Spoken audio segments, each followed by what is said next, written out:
खुर्रम बका और कलीशे। इंसान की ये मजबूरी रही है कि वह आगाज़ से ही अपने बनाए हुए बुतों को पूछता आया है, और जब जब ये बुत किसी नए अनोखे तजरीदी नज़रिए के तहत टूटते और बिखरते नज़र आते हैं तो उसके अंदर का खौफ उसे बेचैन कर देता है। और फिर वो कहीं ताकत, कहीं दौलत, कहीं वास, कहीं कलम और कहीं जुल्म व तशद्दुद का हथियार इस्तेमाल करता है कि सवाल तो बका का ठहरा।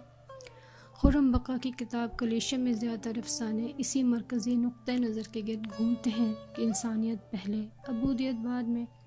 माशरे में राज समाजी, मजहबी और शख्सी नाहमवारी, अदम बर्दाश्त, बुनियाद परस्ती और असबियत को सादा असलूब में पेश किया गया है।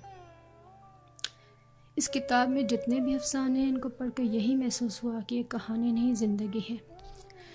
जब किसी कहानी को पढ़कर ज़िंदगी का गुमान गुजरे तो वह एक बड़ी कहानी कहलाती है। और खुर्रम बका खुश नसीब हैं कि इनके अफसानों में एक यही खूबी उन्हें दूसरों से मुमताज़ करती है।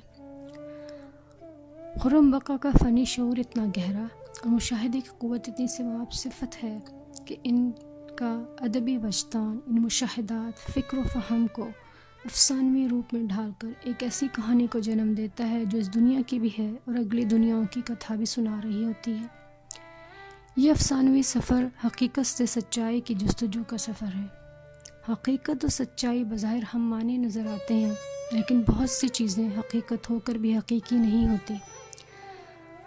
हकीकत के पसे पर्दा सच्चाई की तलाश ही खुर्रम बका का मकसद और मंशा है, और इसमें वो कामयाब भी नज़र आते हैं।